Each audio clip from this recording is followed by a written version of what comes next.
Hola, ¿qué tal? Muy buenas tardes. Pues ya estamos aquí en la segunda mesa del coloquio internacional de estudios de arte y cultura Iberoamérica-Japón. Y estamos en la segunda mesa.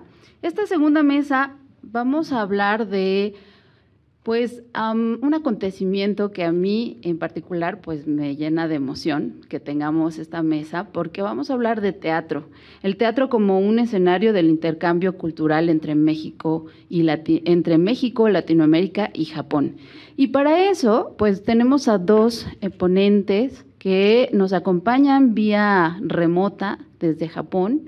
Y la primera ponencia que vamos a tener está a cargo de Hiroko Kariya, que es profesora titular de la Universidad de Meiji, de Tokio, Japón. Se ha dedicado a estudiar el teatro clásico español y el latinoamericano contemporáneo. Actualmente su investigación se centra en el teatro post-tridentino español y su relación con la reforma religiosa y la creación teatral. Asimismo, al mismo tiempo se dedica a traducir obras teatrales latinoamericanas, de las cuales algunas han sido puestas en escena en Japón. Y bueno, ella nos va a platicar ya en su conferencia más sobre esta experiencia de la traducción y las puestas en escena de estas obras latinoamericanas en territorio nipón. Adelante, Hiroko, ¿me escuchas? Sí, espere un momento. Sí. Sí. Entonces comparto las pantallas. Sí, por favor. Espere un momento.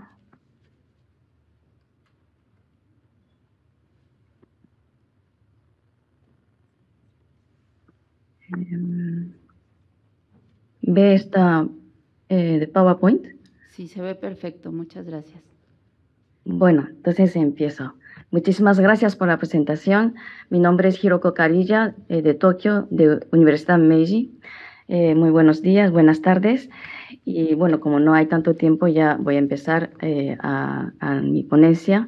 El tema es hacia el futuro de la presencia del teatro latinoamericano en Japón.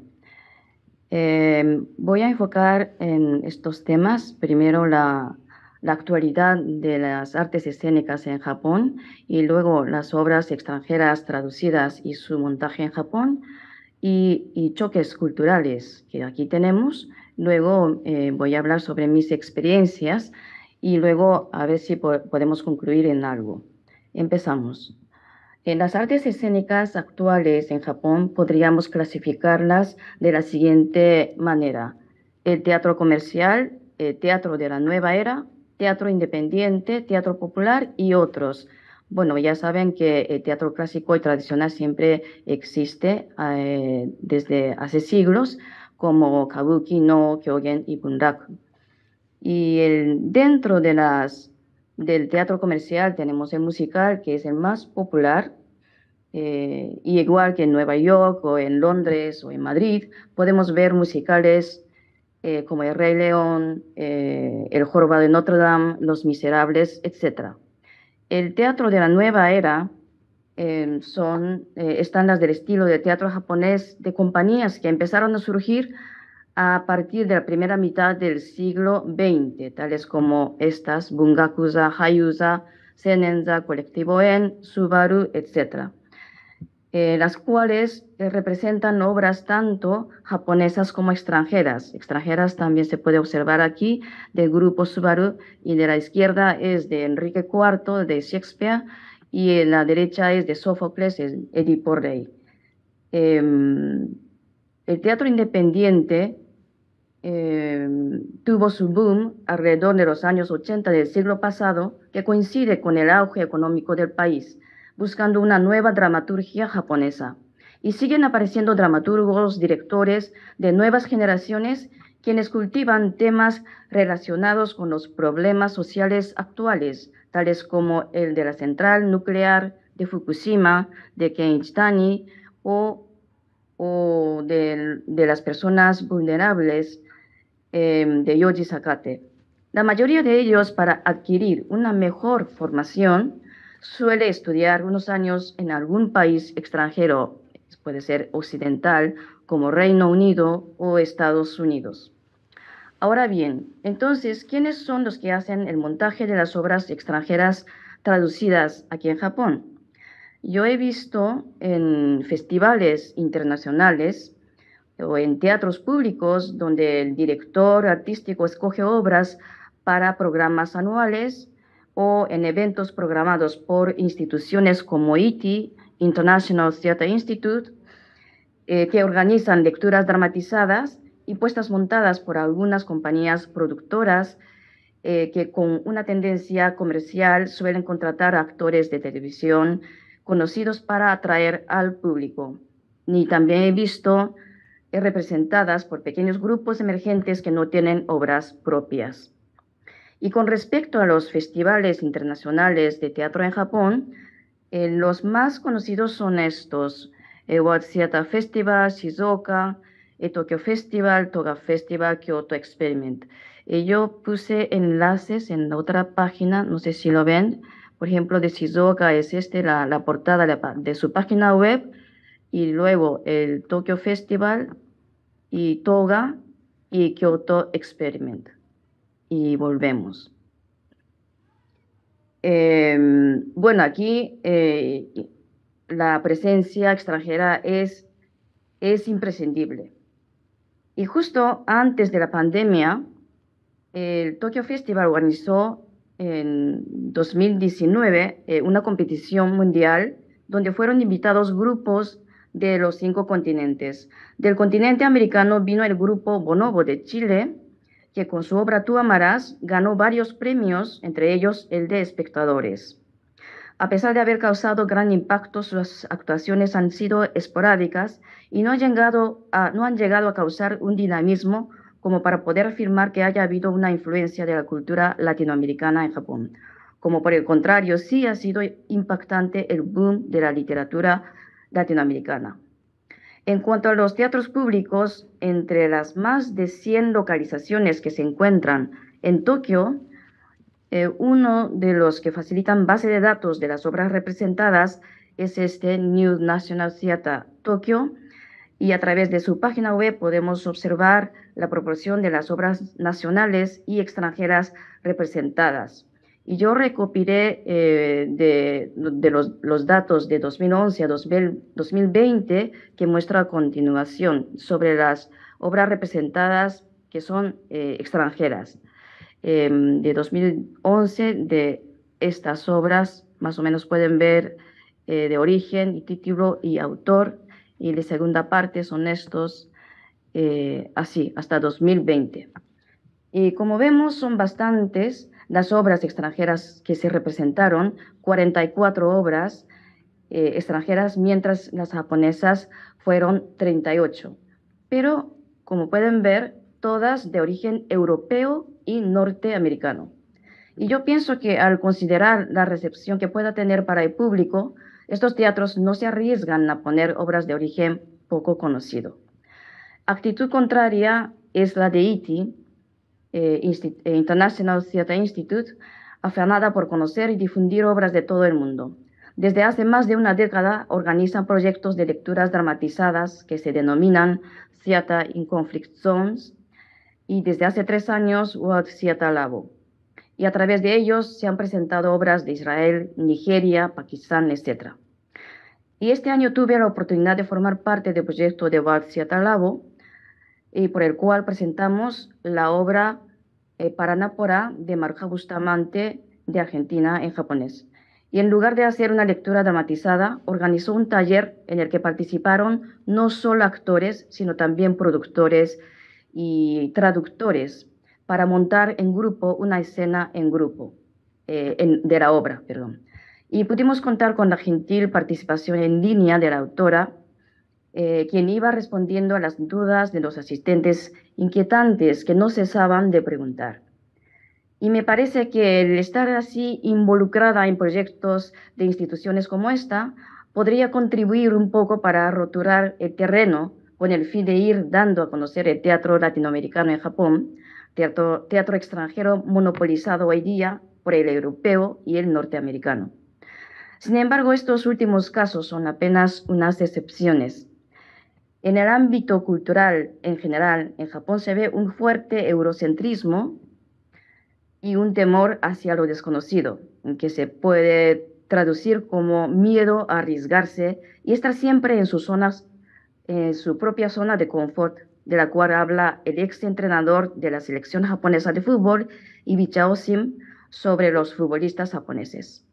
Sin embargo, hay un género nuevo dentro de las artes escénicas que desde hace más de una década tiene un éxito que se ha convertido en un fenómeno. Se trata de musicales de dimensión 2,5 o 2,5, eh, que es un tipo de musicales producidos basados en anime, cómic o videojuegos japoneses. Atrae sobre todo a un público joven y en su mayoría femenino. El mercado sigue creciendo y a finales del 2018 generó unos ingresos de más de 22 billones de yenes. No obstante, es comprensible su éxito teniendo en cuenta que las fuentes son anime japonés, arte autóctono, algo muy familiar desde el siglo pasado.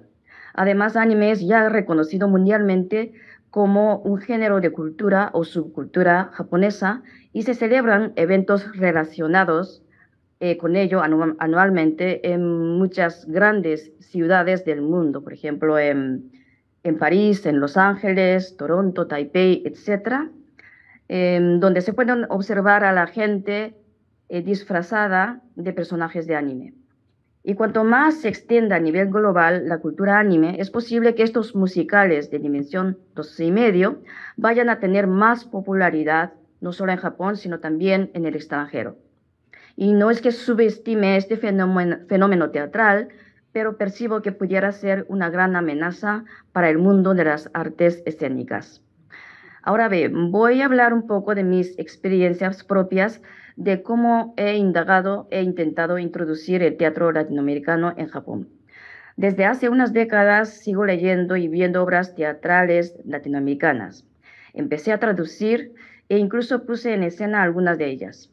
Y he experimentado varios pasos o fases que enumero a continuación: traducción, dirección, creación, lectura dramatizada, publicación y al final puesta en escena.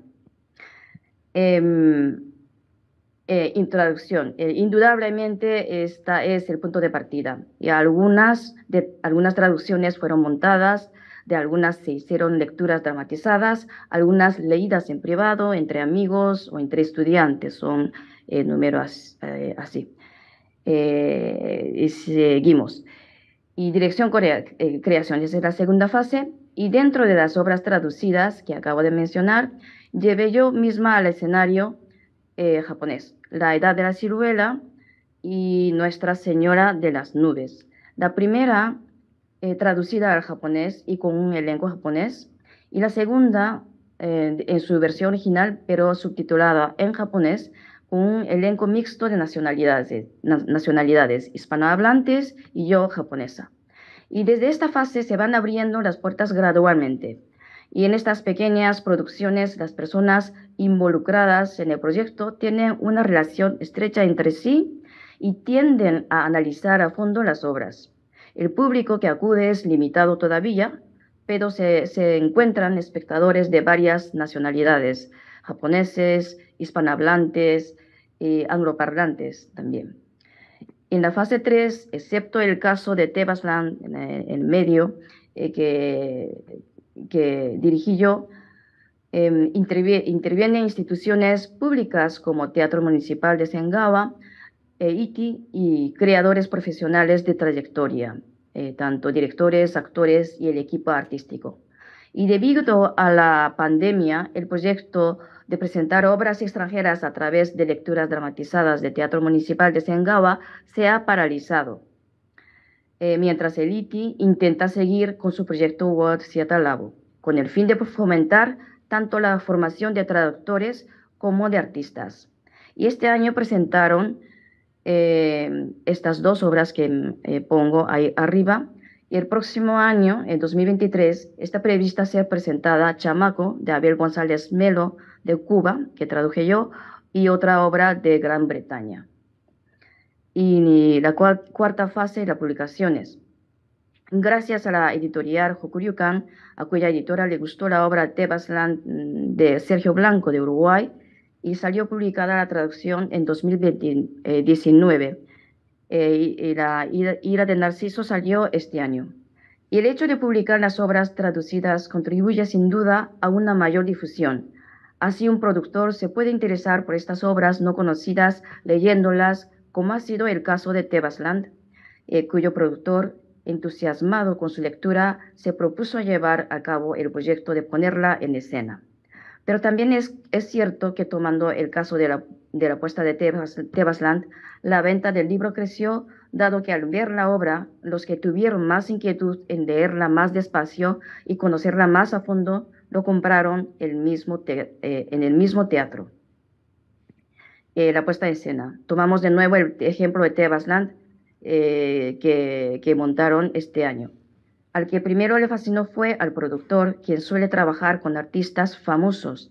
Esta vez también eligió a su gusto a los actores y a todo el equipo artístico. La parte de producción, logística y el equipo artístico emprendieron su trabajo con tiempo, mientras los ensayos con los actores arrancaron justo un mes antes de que se estrenara. Creación intensa y rápida con un grupo efímero.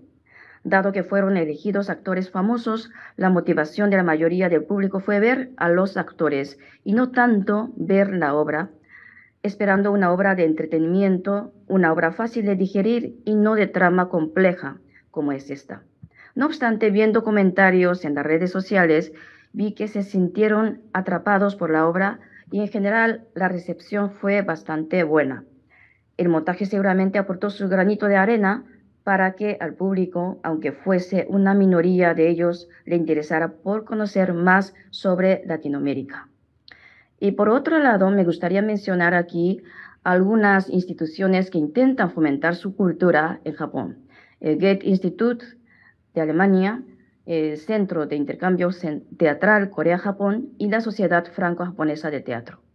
Las dos primeras coordinan lecturas dramatizadas periódicamente. La última, intercambios entre teatreros y académicos de ambos países.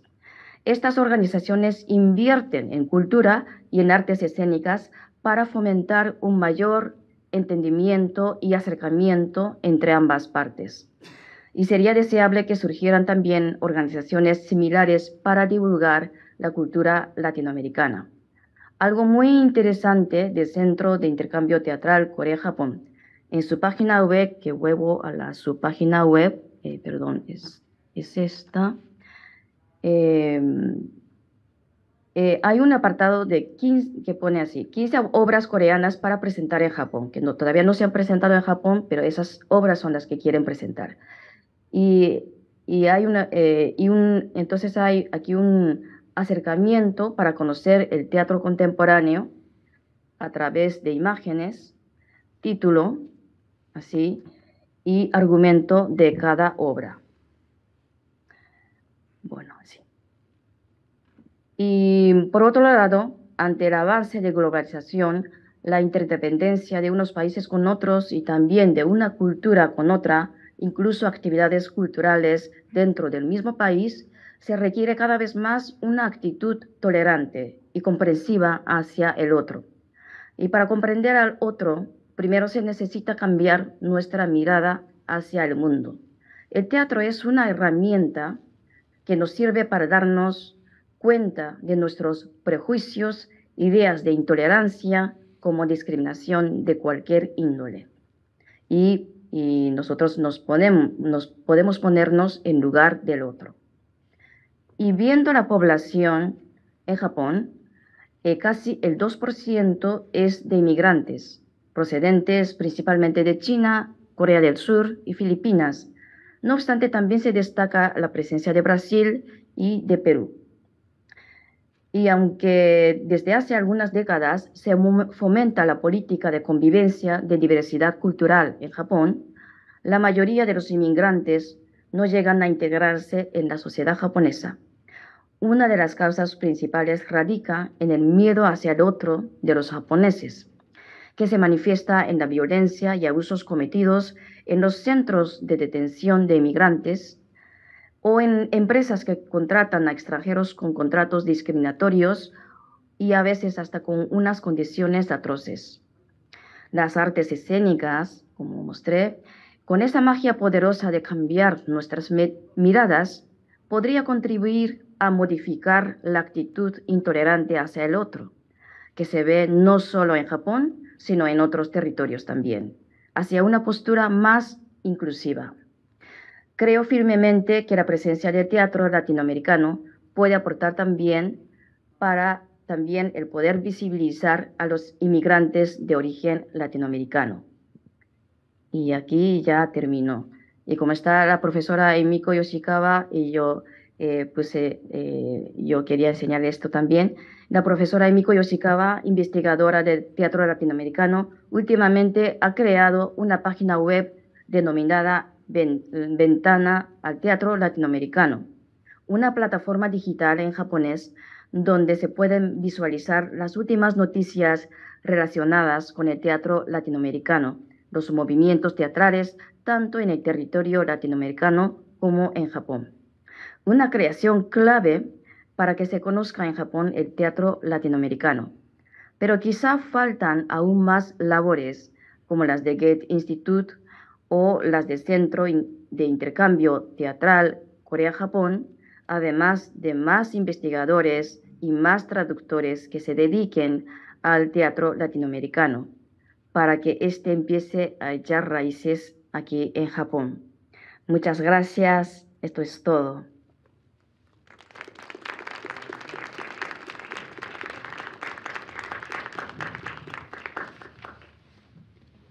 Bueno, espero que haya resonado por allá el aplauso que te dieron los participantes que están aquí con nosotros en el aula magna.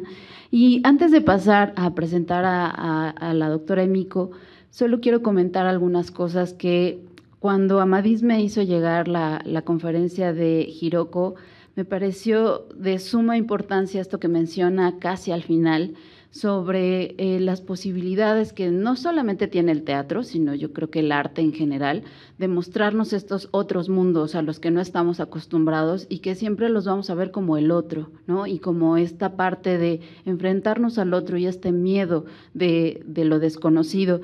Y también me llama mucho la atención esto que menciona sobre el teatro latinoamericano como un teatro desconocido para los japoneses, dado que, como ya vimos, pues sí, hay algunos migrantes, ¿no? De Brasil, de Perú, y sobre todo hay también mucha migración de japoneses a Latinoamérica. Entonces, creo que en este punto es importante también ver cómo es que muchos países sí están haciendo grandes injerencias en algunas otras culturas, y ella menciona pues obviamente a como grandes centros culturales que tienen sedes en casi todos los continentes, que puede ser el Instituto Goethe, que por supuesto tiene como misión dar y difundir la cultura alemana en distintos países. Y aquí pues hay que hablar otra vez de gestión, hay que hablar otra vez de culturas, de políticas culturales, no solamente nacionales, sino internacionales.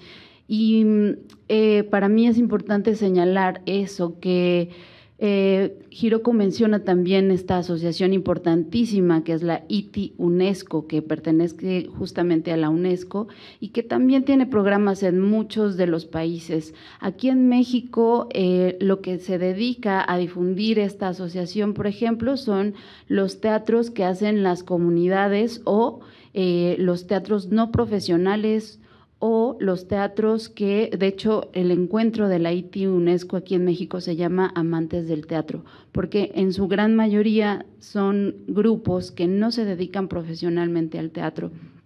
Y entonces es importante también reconocer qué tanto la política cultural nacional está interfiriendo o permeando la política cultural internacional, porque la ITI UNESCO pues tiene este programa y obviamente este programa está auspiciado y obviamente cada digamos antena, ¿no?, de este programa pues va a tener sus propios objetivos.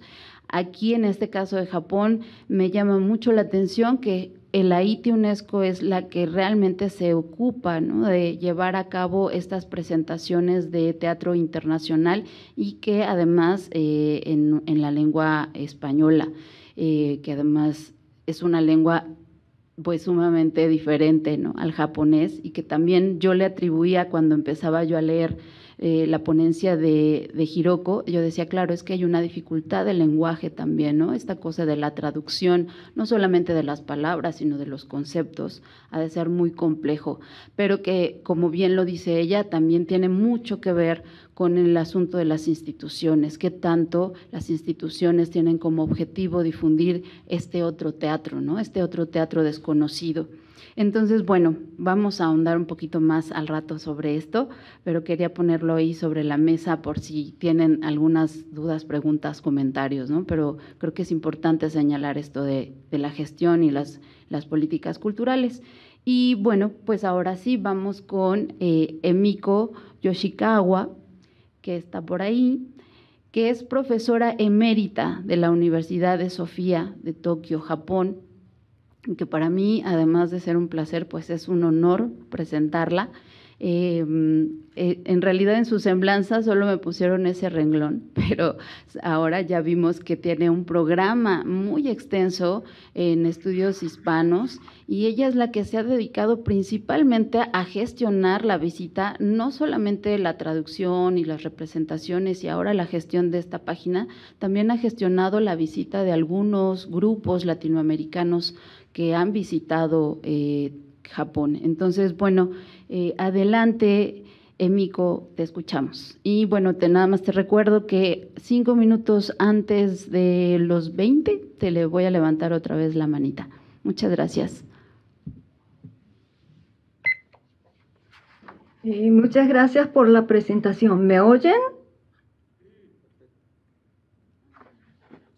¿Me oyen, verdad? Sí, te escuchamos perfecto. Sí.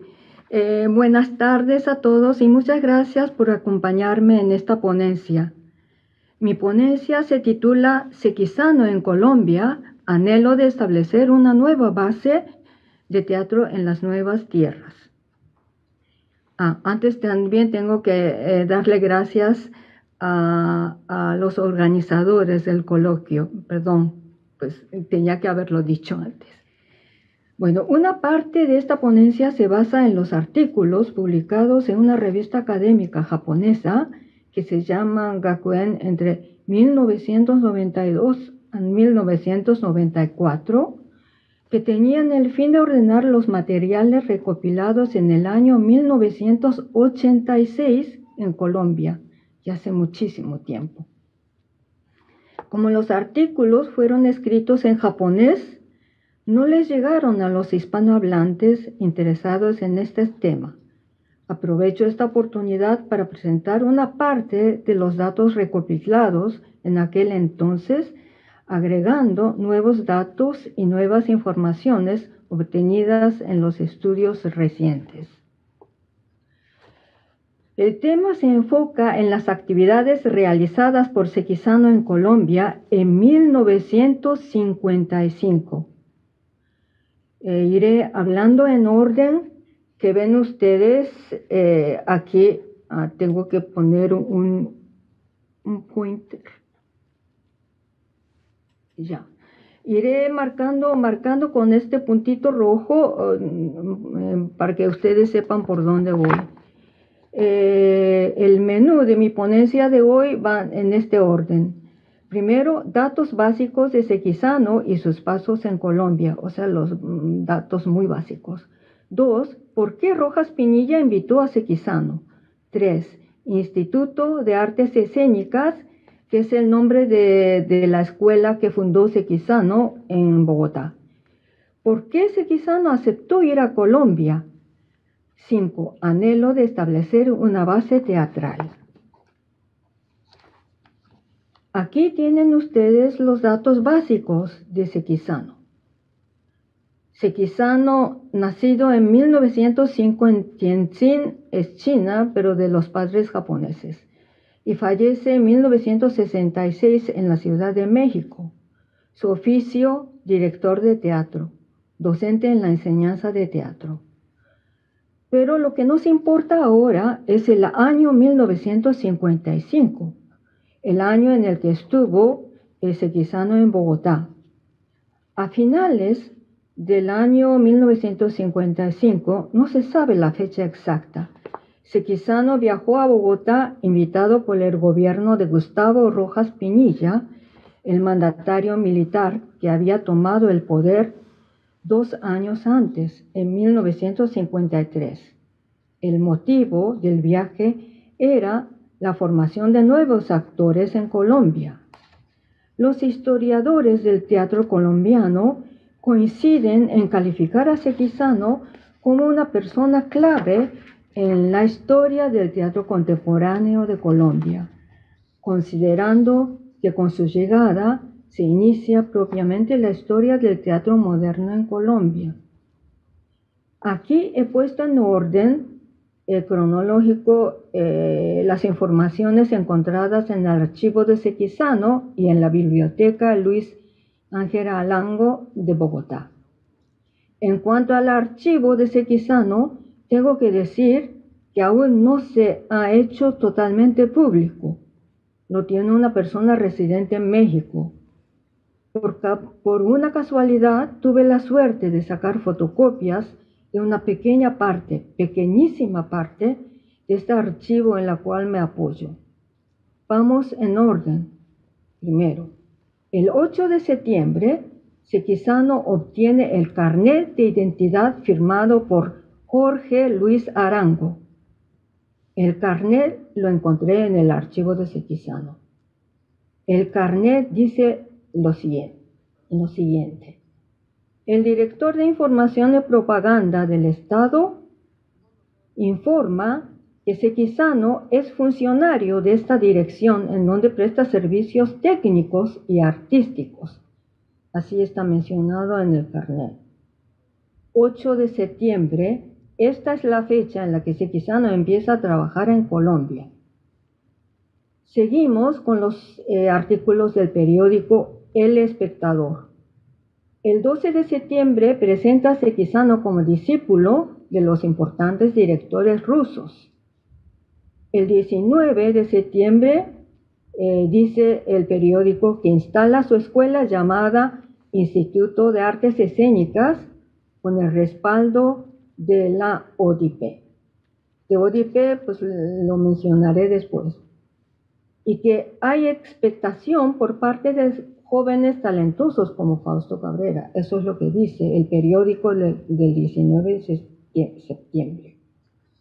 Pero vemos aquí los nombres Víctor Mayarino y Bernardo Romero Lozano, que son los personajes más grandes en esta época del teatro del medio o del teatro colombiano. Y estos señores pues no estaban muy contentos de la llegada de Sequizano, por lo visto. Eso lo podemos ver al leer estos artículos que se presentan en los periódicos. Y según la nota, aquí vemos al final, según la nota de El Espectador, la fecha de salida de Sequizano de Colombia se supone que es el 5 de diciembre de 1955.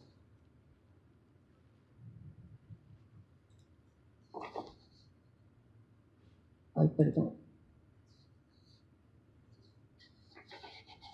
¿Por qué Rojas Pinilla invitó a Sequizano? Comentario de Santiago García. Una de las primeras informaciones escritas sobre este tema fue la de Santiago García, que apareció en la revista Tramoya de México en 1979. Es una mención muy famosa que la citan muchos historiadores. Pero aquí está sintetizado el hecho. Aquí puse la cita, pero no tengo tiempo de leer todo esto, así que solamente he marcado los puntos importantes. Dice Santiago García, durante la dictadura militar de Rojas Pinilla llegó la televisión. Y luego dice, la dictadura entonces resolvió formar actores para que aparecieran en las pantallas, o sea, actores de televisión. Y aquí Rojas Pinilla da una orden: conseguir al mejor director de teatro del mundo. Y se hace una investigación y llega a la conclusión de que ese director más famoso estaba en México y que se llamaba Sekizano, que era un japonés.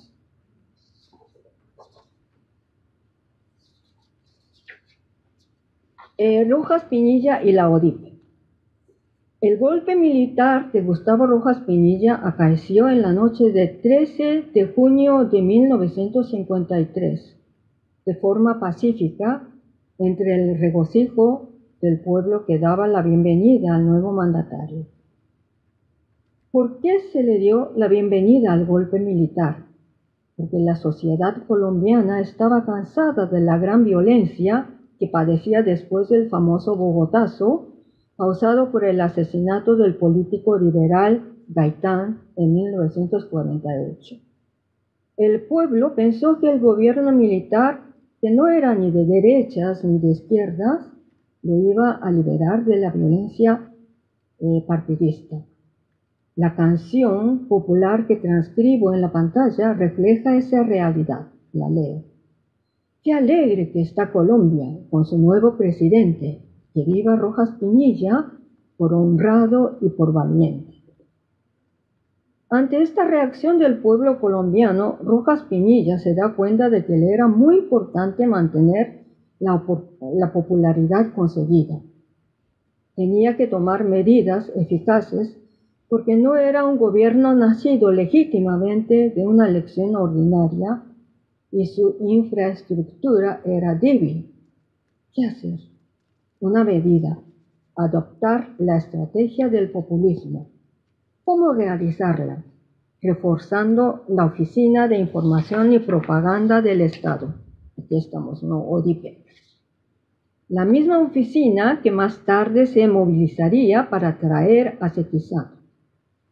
Esta oficina ya existía desde antes del régimen de Rojas Pinilla, pero la fortaleció y colocó a Jorge Luis Arango como director, el hombre que conocemos como firmante del carnet de identidad de Sekizano.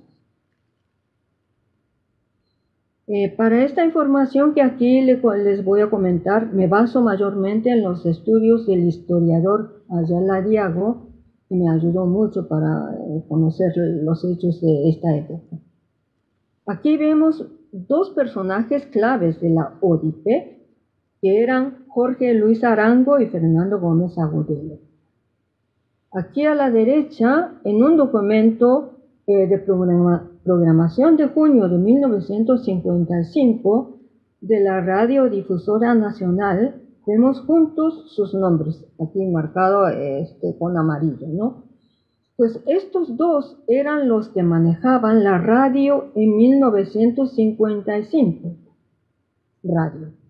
Y ambos, los dos, llevaba a cabo los proyectos de la propaganda del gobierno de Rojas Pinilla, uno de los cuales era la instalación de la televisión que Rojas Pinilla había conocido en Berlín de los nazis en el año 1936. Para el mandatario militar, la televisión era un medio ideal para controlar al pueblo y también para hacer propaganda de su eficacia como presidente.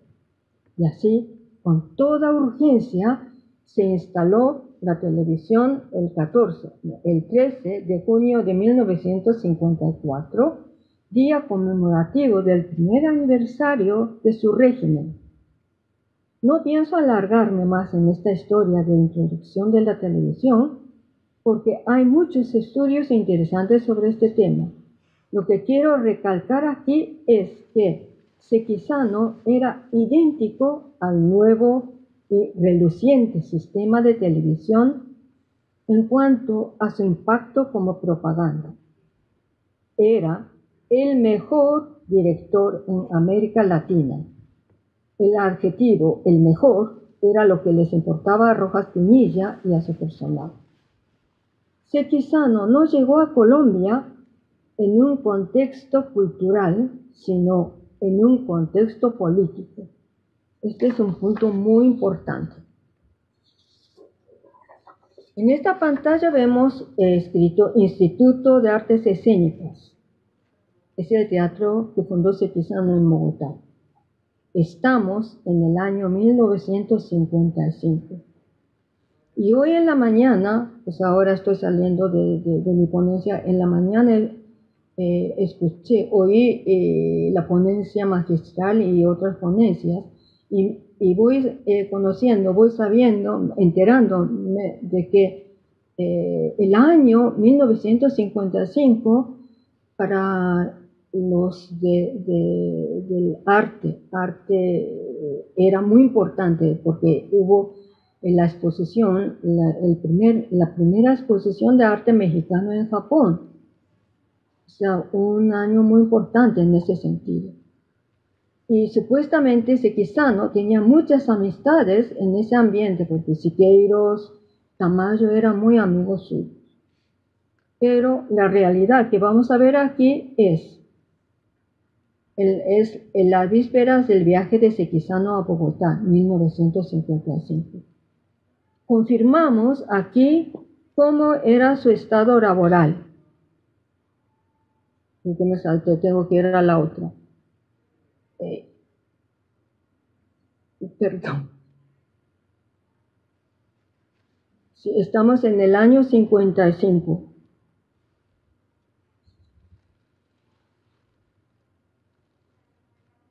Bueno, es por aquí. Estamos en el año 1955, en las vísperas del viaje de Sekizano a Bogotá. Confirmamos aquí cómo era su estado laboral económico en 1955. Ay, perdón, tengo que buscar una que es más importante. Aquí. No, me salté. Bueno, estamos en el año 55, en las vísperas del viaje de Sekizano a Bogotá. Confirmamos aquí cómo era su estado laboral y económico en 1955. Había fracasado en la puesta en escena de 5 preciosidades francesas y estaba intentando establecer una base en Monterrey, México, sin poder obtener buenos resultados. Esto se sabe por los testimonios que dan sus discípulos. En eso le llegó la invitación de Colombia. Es fácil de imaginar que Sekizano viajara a Bogotá con verdaderas ganas de establecer una base teatral.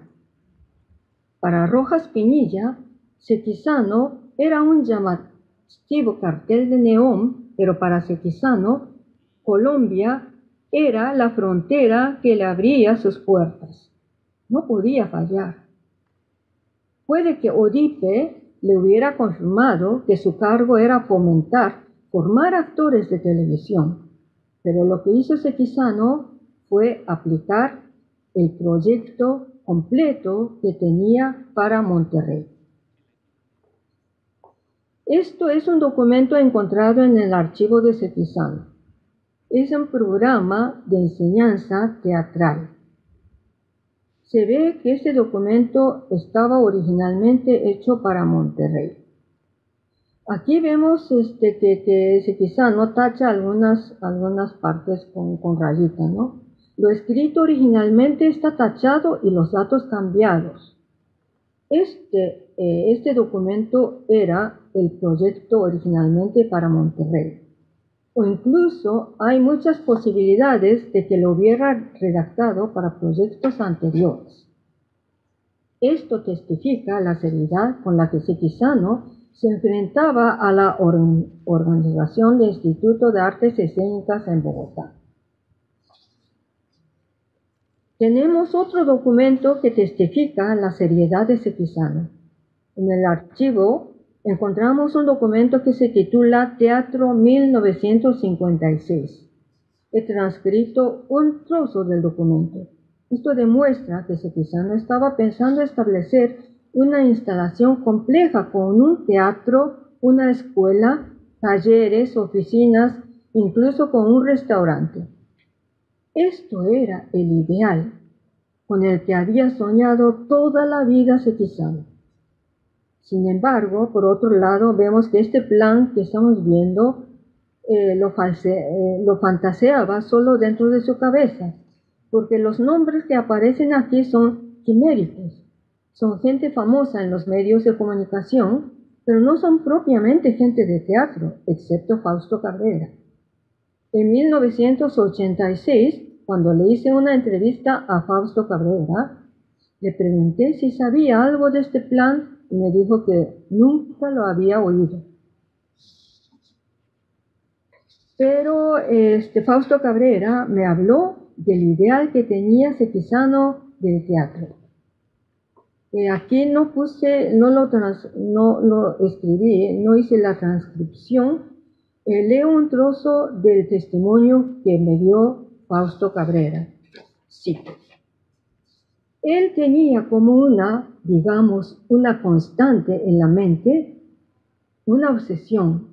Él decía que era indispensable tener un teatro para trabajar, que mientras se dependiera de otras entidades que uno no pudiera manejar, eso que limitaba mucho las posibilidades del trabajo teatral. Entonces, él, cuando llegó a Colombia, tenía muchas y muchas esperanzas. Él quería quedarse, y eso era su objetivo, sin abandonar México, porque me decía que una vez organizado y que yo tenga gente como tú, gente que se forme, que pueda reemplazar, yo puedo combinar mi trabajo y atender mi actividad en México.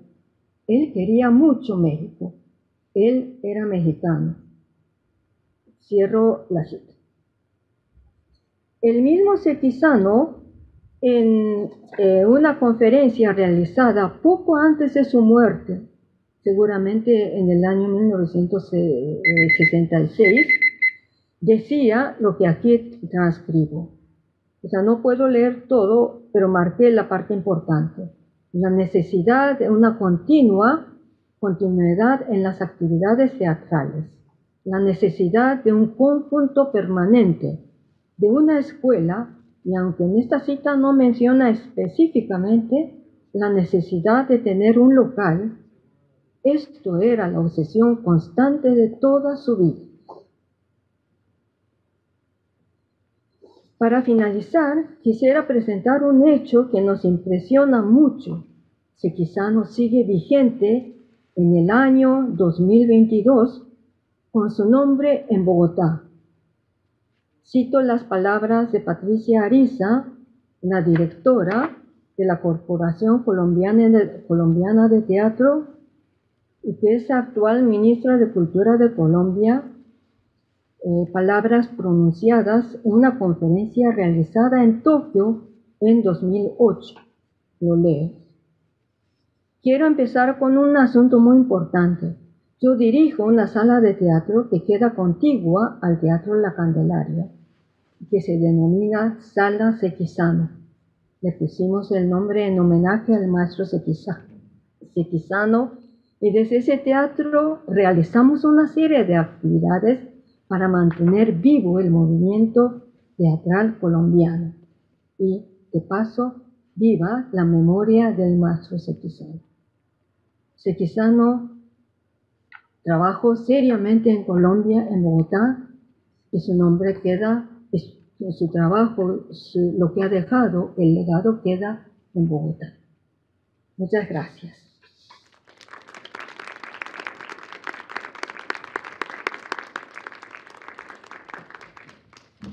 Muchas gracias, doctora Emiko. Bueno, pues ya tenemos aquí algunos saludos, de hecho, desde Colombia. Nos está saludando Sandro Romero, les manda saludos desde allá. Creo que es el único que tenemos en redes. Y bueno, rápido, nada más en lo que se anima el público presente y alguien más en la red preguntar o comentar algo, pues resaltar de la ponencia de la maestra Emiko, Pues justamente volvemos a las políticas culturales, ¿no? Volvemos a esta ensoñación. Yo creo que ahora si se quizá no viera este maravilloso espacio que hay en Shizuoka, ¿no? Y todo el festival que se hace, yo creo que estaría muy contento con todas las gestiones que se han realizado. Y la importancia que ha tenido también Sekizano, no solamente en Colombia, en México, ¿no? Lo consideramos uno de nuestros grandes pues representantes de lo que va a ser el teatro moderno. Él fue el que introdujo finalmente el método de Stanislavski también aquí en México a través de un taller que se abrió todavía en aquel momento estaba el Palacio de Bellas Artes en construcción, o bueno, no se abrían sus puertas tan públicamente, y entonces él llega y también intenta hacer esta escuela. Muchos de sus alumnos, entre ellos pues tenemos alumnos destacadísimos como Margules también, ¿no? Y vamos a tener una tradición compartida, no nada más la colonización afortunadamente con Colombia, sino también tenemos estas otras personalidades, ¿no? Esta historia compartida con Colombia que es a través del teatro, que es la presencia de Sekizano. Y bueno, pues no sé si alguien de aquí del público tenga alguna duda, pregunta para las ponentes, algún comentario. ¿No? ¿No se animan? Dicen que no, que están todos muy contentos, que están todos muy satisfechos. Y bueno, tenemos todavía como 6 minutitos, ¿cierto? A mí me gustaría, a ver si podemos abreviar súper rápido, me gustaría muchísimo que si nos pueden comentar ambas, justo esta recepción que ha tenido el público japonés sobre estos estudios, ¿no? Hiroko ya nos habló un poco sobre esta especie de miedo que hay, ¿no? A lo desconocido y cómo pues Latinoamérica sigue siendo desconocido y se sigue montando a los textos europeos, pero me gustaría saber qué tanto interés han encontrado también en las nuevas generaciones sobre este teatro en español y pues este conocimiento también de Sekizano, qué tanto las nuevas generaciones están o no enteradas de que este japonés vino a Latinoamérica a mostrarnos una nueva forma de teatro. No sé quién de las dos quiere comentarnos.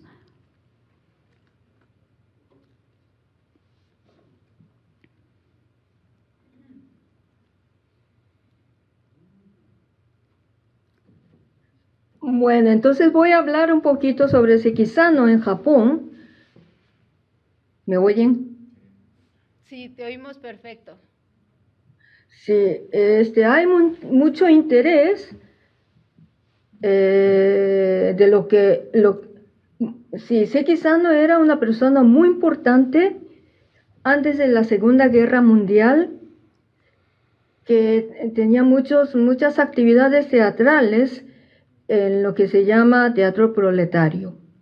Entonces, los que trabajaron con él antes de la guerra tenían mucho interés en lo que había hecho Sekizano en México, pero casi no tenía informaciones.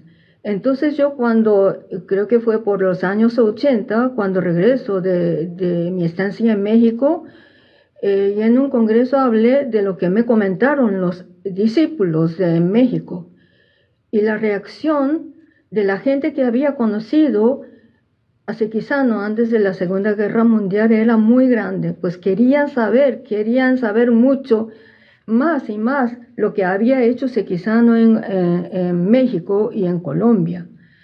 Pero siempre hay un interés muy grande, o había un interés muy grande, pero lo difícil de este estudio es que Sekizano, para analizar a Sekizano se necesitan muchas lenguas, el japonés, el ruso, el inglés, creo que también hablaba chino y por supuesto el español. Entonces los japoneses que querían investigar sobre lo que hizo Sekizano en México, pues fueron unos cuantos a México a investigar, pero no podían realizar plenamente porque no hablaban español y era muy difícil sin poder manejar la lengua, ¿no? Y eso creo que es recíproco de las dos partes. Los japoneses quieren conocer lo que hizo Sekizano en Latinoamérica y ustedes quieren conocer lo que hizo Sekizano en Japón. Y sobre Sekizano en Japón hay 3 libros ya escritos, muy gruesos, pero está en japonés y creo que pues no se va a traducir, ¿no? Entonces hay una muralla muy grande entre... Y también hay gente que está averiguando lo que hizo Sekizano en Rusia, pero aquí se tiene que saber el ruso. Y también hay un muchacho que investiga sobre lo que hizo Sekizano en Alemania. Y ya es una diversidad tremenda. Esa es la dificultad del estudio de Sekizano. Muchas gracias, Miko. No sé si Hiroko nos quieres comentar algo. Tenemos 3 minutitos antes de irnos. Bueno, yo comentaría que interés por el teatro latinoamericano, una visión general es un poco todavía que están haciendo, ¿no? Pero los que se dedican al teatro aquí en Japón, los directores, ya conocen Shakespeare, ya conocen Chekhov, ya conocen Ibsen, y ya quieren conocer otras culturas, ¿no? Otro tipo de teatro. Y entonces ellos sí que tienen interés en conocer otros teatros, y no solo los directores, sino también los actores y los productores tienen interés, ¿no? Entonces, yo he visto que, por ejemplo, este año que hicimos el taller de Paranapora de Maruja Bustamante, vinieron actores, bueno, eran pocos por la pandemia, y bueno, su obra es de realismo mágico, además, de Maruja. Y entonces eso también fue una chispa para los japoneses, ¿no? Realismo mágico. Y entonces un chico leyó en 2 días 100 años de soledad, ¿no? Entonces de ahí también entra interés por el teatro, interés por literatura, que también puede crear un enlace, ¿no? Muy importante, ¿no? Y entonces una vez que conozca algo, yo creo que es como una semilla, ¿no? Igual que también te basando, ¿no? Que unos decían que quiero conocer más sobre España, más sobre la cultura latinoamericana, ¿no? Y entonces yo creo que estamos poco a poco, porque no hay tantos traductores, estamos echando semillas, a ver si crece. Gracias. Gracias, muchas gracias a ustedes. Y pues bueno, ya estamos ahí rayando la hora, así es que no me resta más que despedirnos. Muchísimas gracias de verdad por su presencia a la distancia, por estas ponencias que nos abren sin duda un panorama que casi nunca volteamos, ¿no? Volteamos muy poco para allá y que creo que abren esta posibilidad de intercambio y de gestionar nuevos encuentros como este. Muchísimas gracias. Gracias a toda la gente. Así me voy a acercar, ¿va? Ya está abierto. Gracias a toda la gente que nos siguió en las redes. Gracias a los que estuvieron aquí presentes. Muchas gracias a los organizadores de este coloquio. Y pues nos vemos más tardecito en las siguientes mesas del coloquio. Muchas gracias. Buenas tardes.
Gobierno de México.